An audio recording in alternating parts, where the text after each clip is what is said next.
AB classes YouTube channel में आप सभी का स्वागत है। आज का सब्जेक्ट है मशीन कंपोनेंट डिजाइन और आज हम लोग इस सब्जेक्ट में समझेंगे इंड्योरेंस लिमिट और इसके फैक्टर्स। टॉपिक इंपॉर्टेंट है। इंड्योरेंस लिमिट पर एग्जाम में कई बार क्वेश्चन पूछा जा चुका है और आगे भी पूछा जा सकता है। आप लोगों को समझने के लिए जो भी मैं समझाऊंगा उसको ध्यान से सुनना है, समझ में जरूर आएगा।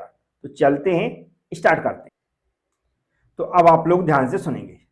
जिस तरह मैं समझा रहा हूं, यदि आप ध्यान से सुनते हैं तो समझ में जरूर आ जाएगा कि इंड्योरेंस लिमिट आखिर होती क्या है।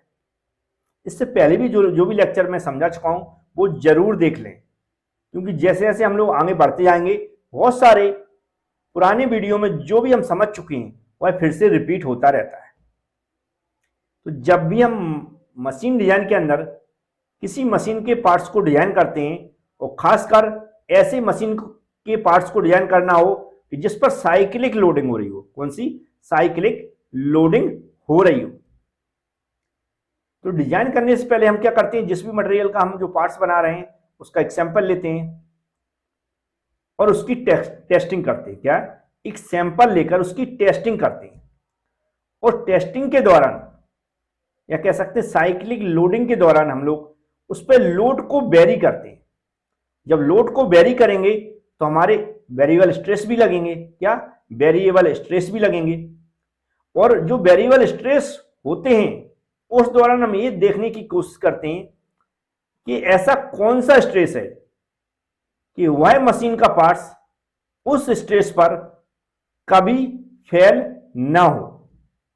तो वह मटेरियल जिस स्ट्रेस पर कभी फेल ना हो वह मटेरियल की क्या कहलाएगी, इंड्योरेंस लिमिट कहलाएगी। क्या समझ में आया? किसी मटेरियल के लिए एक ऐसा सेफ स्ट्रेस जिस पर वह फेल ना हो, वह सेफ स्ट्रेस जिस पर वह मटेरियल फेल ना हो, उस मटेरियल के लिए इंड्योरेंस लिमिट कहलाती है। हमें ऐसा एग्जाम में नहीं लिखना, याद रखें। तो मतलब समझाने की कोशिश की मैंने कि किसी मटेरियल के लिए वह सेफ स्ट्रेस जिस पर वह अनंत समय के लिए उस स्ट्रेस तक की वैल्यू के लिए वह मटेरियल फेल ना हो, उसे हम नॉर्मल इंड्योरेंस लिमिट बोलेंगे। लेकिन आपको जो डेफिनेशन यहां पर लिखी इसी तरह लिखना है। इसके प्रत्येक वर्ड का भी मैं कुछ एग्जाम्पल से मतलब भी समझाऊंगा और आपको समझ में आ जाएगा। तो हम मान लेते हैं, जैसे मैंने मान लिया एक शाफ्ट है। क्या है? एक शाफ्ट रोटेट हो रही है, जो मैं इसके एग्जाम्पल कई बार देता रहता हूं। जैसा बुकों में एग्जाम्पल दिए रहते वैसे ही मैं कोशिश करता हूं जिससे चेक करने वाला आपको अच्छे नंबर दे सके। इसका क्रॉस सेक्शनल एरिया कैसा होता है शाफ्ट का? ऐसा सर्कुलर होता है। हमने मान ली कौन सी स्ट्रेस के दौरान, बेंडिंग स्ट्रेस। याद रखें, बेंडिंग, जो हमारी बेंडिंग स्ट्रेस हो रहा है ना, इस पर एक कौन सा बेंडिंग स्ट्रेस होगा यहाँ पर यदि लोड लग रहा है, और इसी को इंड्योरेंस लिमिट बोलते। तभी अदर के लिए हमारा इंड्योरेंस स्ट्रेंथ होती है, इसलिए बेंडिंग स्ट्रेस का यहाँ पर एग्जांपल लिया, क्योंकि इंड्योरेंस लिमिट इसी के लिए, जो हमारी बेंडिंग स्ट्रेस है इसी के लिए हम इंड्योरेंस लिमिट का उपयोग करते हैं। अब यहाँ पर क्या हो रहा है, लोडिंग हो रही है। ये हमने मान लिया क्या है, सर्कुलर शाफ्ट है।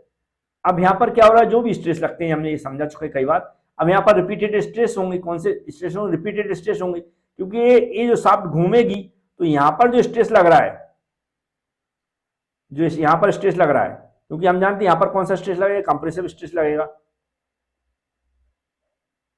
कंप्रेसिव स्ट्रेस लगेगा। और यहाँ पर कौन सा स्ट्रेस लगेगा? टेंसाइल स्ट्रेस लगेगा। टेंसाइल स्ट्रेस लगेगा।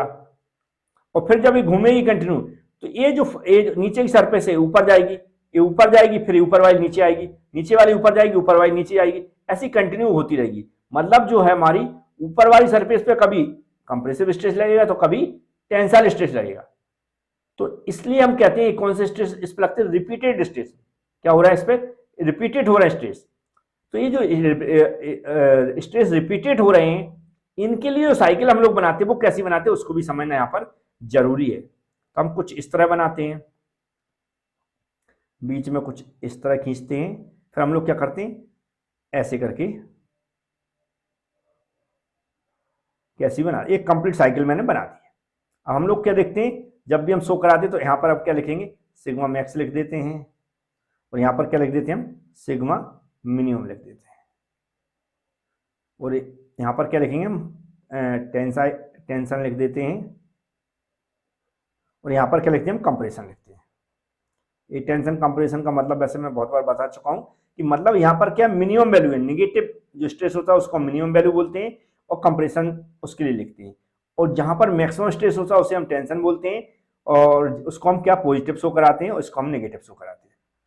अब ये कंप्लीट एक साइकिल है, ऐसे ही कंटिन्यू जैसे शाफ्ट घूमती रहती है। एक किसके लिए, जब एक चक्कर पूरा करती है, क्या क्या कौन सी जो शाफ्ट घूम रही है, शाफ्ट यहाँ से मान लो यहाँ तक ये घूम कर ऐसा पूरा एक चक्कर पूरा करेगी, तब हमारी एक साइकिल यहाँ पर कंप्लीट होती है। जब ये एक चक्कर पूरा करेगी तो यहाँ पर एक साइकिल एक कैसी होगी, कंप्लीट होगी। अब इसकी हम ऐसे कंटिन्यू साइकिलें बनती रहती हैं, और हम लोग चेक करते हैं जो भी टेस्टिंग होती है, तो वहां पर हम देखते हैं किस स्टेज पर क्या होती है, फेल हो रहा है। तो उसके लिए हम लोड को वेरी करते रहते हैं। जब लोड को वेरी करते हैं तो हम इसका जो डायग्राम बनाते हैं कुछ इस तरह का बनाते हैं।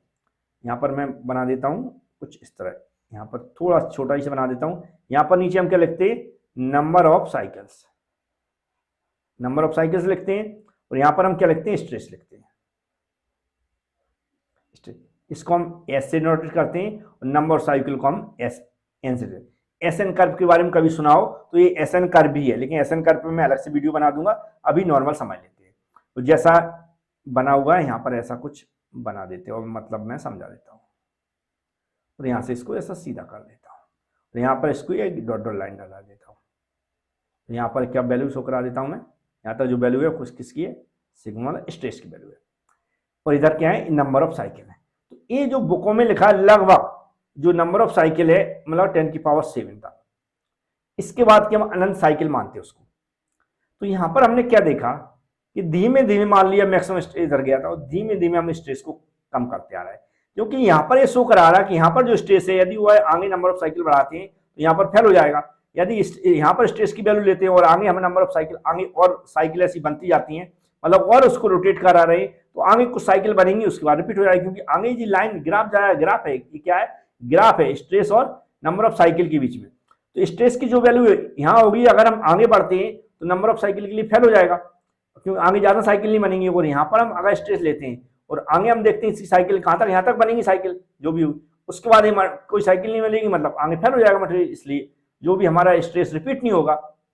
फिर हम यहाँ पर देखते हैं तो यहाँ पर भी हम देखते हैं कि नंबर ऑफ साइकिल बनेगी या जितनी भी जो भी हमारा मटेरियल चलेगा, लेकिन इस लिमिट तक चलेगा, इसके बाद क्या होगा, ये फेल हो जाएगा। नंबर ऑफ साइकिल का मतलब होता है रिपीटेड स्ट्रेस, क्या स्ट्रेस बार बार रिपीट हो रहा है, एक बार कंप्रेशन हो रहा है, एक बार टेंशन में आ रहा है। ठीक है, इस पर मैं वीडियो भी बना चुका हूँ कि रिपीटेड स्ट्रेस क्या होता है, उस वीडियो को आप जरूर देख लें। फिर हम यहाँ पर आए तो यहाँ पर जो स्ट्रेस की वैल्यू है उस पर मैंने देखा है कि आगे चल रहा है, मतलब हमारा मटेरियल चलता जा रहा है, मतलब आगे वह घूम रहा है, कंटिन्यू साथ हमारी घूम रही, कंटिन्यू घूम रही है, लेकिन वह फेल नहीं हो रहा है, कंटिन्यू कैसी अनंत समय तक जा रही है, लेकिन फेल नहीं हो रहा। लगभग बुक के अनुसार ऐसा लिख दिया मैंने कि मैक्सिमम 10⁷ तक नंबर ऑफ साइकिल हमारी इतनी बन गई, जहां तक मैंने टेस्ट किया, मतलब अनंत समय की ऐसा कह सकते हैं, यहां तक इसका फेल नहीं हुआ, इतना भी बोल सकते। तो ये जो हमने वैल्यू निकाली, फिर हमने यहाँ पर स्ट्रेस की वैल्यू देखी, तो सिग्मा जो भी वैल्यू स्ट्रेस की आई, तो हमने देखा कि ये जो जिस भी मटेरियल की, खासकर फेरस मटेरियल है, कास्ट आयरन वगैरह है, इसके लिए मैंने मान लो टेस्टिंग की है, हमने देखा वहां पर जो स्ट्रेस की वैल्यू आई, इसको मैंने नोट किया और मैंने बोला कि ये जो मटेरियल जिसकी मैंने टेस्टिंग की इस स्ट्रेस पर है, सेफ है। किस कब तक के लिए, जो यहां पर लिखा है infinite life under cyclic stress, मतलब अनंत साइक्लिक स्ट्रेस तक, अनंत साइक्लिक स्ट्रेस तक। साइक्लिक स्ट्रेस में बता चुका हूं कि जो भी ये शाफ्ट हमारी घूम रही है उस दौरान जो स्ट्रेस लग रहे हैं, कभी टेंशन, एक ही सरफेस पर कभी टेंसल स्ट्रेस लग रहा है, तो कभी कंप्रेसिव लग रहा है, कभी टेंसल स्ट्रेस लग रहा है, कभी कंप्रेसिव लग रहा है, बार बार ये रिपीट हो रही है, और ऐसे कंटिन्यू रिपीट होते जा रहे हैं। और एक चक्कर लगाएगी मतलब एक साइकिल, दूसरा चक्कर लगाएगी शाफ्ट 2 साइकिल, तीसरा चक्कर लगाएगी 3 साइकिल, ऐसे 10⁷ तक हमने मान लिया ये फेल नहीं हो रहा है। तो इस स्ट्रेस की वैल्यू को हम लोग क्या बोलेंगे, उस मटेरियल के लिए सेफ स्ट्रेस बोलेंगे।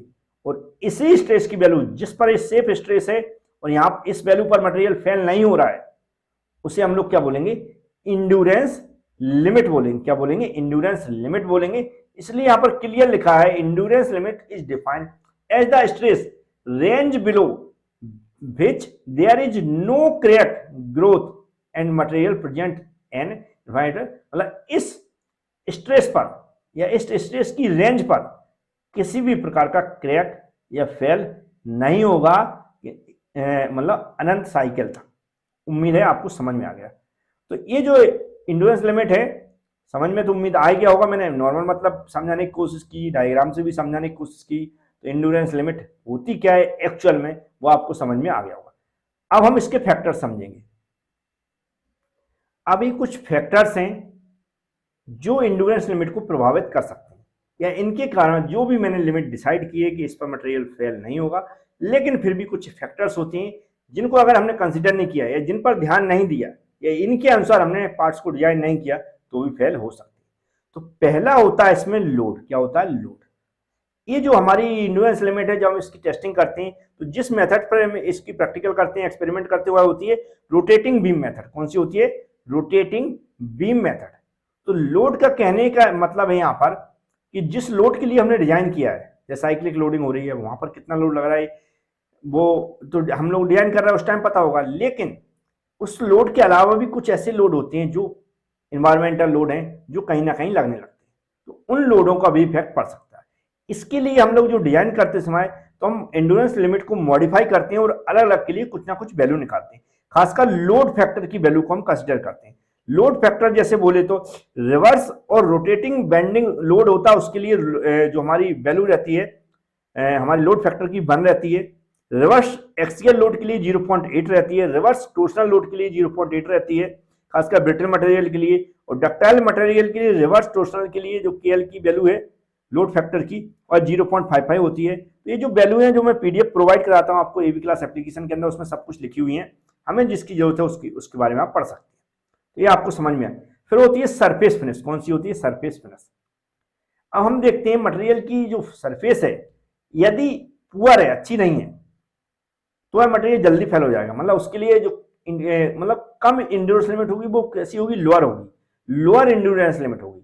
अगर हम चाहते हैं इंड्योरेंस लिमिट हायर हो तो उसके लिए सरफेस फिनिशिंग अच्छी होनी चाहिए, क्योंकि लोअर जो अगर जो पुअर सरफेस फिनिश है तो उस पर स्ट्रेस कंसंट्रेशन की शिकायत आती है। तो इस पर हम पॉलिश वगैरह करके फिर टेस्टिंग करते हैं। क्या करते हैं? पॉलिश वगैरह करके उस सरफेस को सही करके हम फिर क्या करते हैं? उसकी टेस्टिंग करते हैं। तो उसमें क्या होती है? जो इंड्योरेंस लिमिट है वो हायर मिलती है।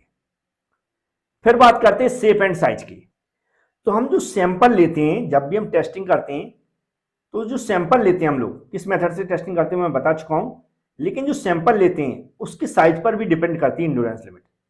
अगर हम सैंपल का साइज बड़ा है, या कह सकते हैं कि सैंपल का साइज जैसा जैसा बढ़ता जाता है वैसे इंड्योरेंस लिमिट डिक्रीज होती है। और सैंपल का साइज छोटा होगा, जितना हम डिक्रीज करेंगे उतनी इंड्योरेंस लिमिट क्या होगी? बढ़ेगी। क्योंकि हम जानते हैं जितना बड़ा सैंपल का साइज होता है उसमें उतने ज्यादा डिफेक्ट क्रिएट होंगे। तो जितने ज्यादा डिफेक्ट होंगे मतलब उसकी इंड्योरेंस लिमिट कम हो जाएगी। तो सैंपल के साइज में क्या समझ में आया? यदि सैंपल का साइज हमारा छोटा है तो इंड्योरेंस लिमिट हमें अधिक मिलेगी टेस्टिंग के द्वारा। यदि सैंपल का साइज हम धीमे धीमे बढ़ाएंगे तो इंड्योरेंस लिमिट कहीं ना कहीं कम होती चली जाती है। ये भी आप समझ चुके होंगे। अब बात करते हैं सरफेस ट्रीटमेंट। तो सरफेस ट्रीटमेंट में जो उसकी सतह होती है, सरफेस होती है, उस पर कई प्रकार के ऐसे रीजन हो जाते हैं जिससे सरफेस ट्रीटमेंट की जरूरत पड़ती है, जो इंड्योरेंस लिमिट को बढ़ाती है। जैसे हम जानते हैं कोरोजन हो गया, कोरोजन मतलब जंग वगैरह लग जाती है, तो इंड्योरेंस लिमिट को कम कर देगी। हमने तो डिसाइड किया है इंड्योरेंस लिमिट इतनी हो चाहिए, लेकिन कोरोजन वगैरह जैसे कुछ हो जाता है तो क्या करेंगे? वो इंड्योरेंस लिमिट कम कर दी। इसलिए सरफेस ट्रीटमेंट जरूरी है कि उस पर कोरोजन ना हो आगे फ्यूचर में। इसलिए सरफेस ट्रीटमेंट करके हम उसकी टेस्टिंग करते हैं। ऐसे बहुत सारी सरफेस ट्रीटमेंट की मेथड होती हैं, वह आप पीडीएफ वगैरह में पढ़ सकते हैं, या एबी क्लास एप्लीकेशन में जो वीडियो लेक्चर है उसके साथ भी पीडीएफ अटैच है, और जो पीडीएफ कोर्स है उसमें भी पीडीएफ मैंने प्रोवाइड करा दी। इसके अलावा कुछ मिसलेनियस फैक्टर्स होते हैं, जैसे कि हम यहाँ पर बता देता हूँ, जैसे टेम्परेचर फैक्टर हो गया, इम्पैक्ट फैक्टर हो गया है। इस तरह के भी बहुत सारे फैक्टर होते हैं जो कि क्या करते हैं? हमारी इंड्योरेंस लिमिट है उसको कम कर देते हैं। इन सबको देखते हुए क्या करते हैं? हम इंड्योरेंस लिमिट क्या करते हैं, जो भी हम डिसाइड करते हैं इस सब फैक्टर जरूर कंसीडर करते हैं हम लोग, जिससे इंड्योरेंस लिमिट और अधिक हमारी हो सके। तो उम्मीद है जो भी मैंने समझाने की कोशिश की, यदि एग्जाम में क्वेश्चन पूछा जाता तो आप लोग लिख के जरूर आएंगे। थ्योरी एग्जाम के पर्पज से हम लोग समझ रहे हैं, इसलिए मैं हमेशा हिंदी और इंग्लिश में पीडीएफ प्रोवाइड करा देता हूँ एबी क्लास एप्लीकेशन के अंदर, तो वहां से आप परचेज भी कर सकते हैं और स्टडी भी कर सकते हैं। Thank you friends.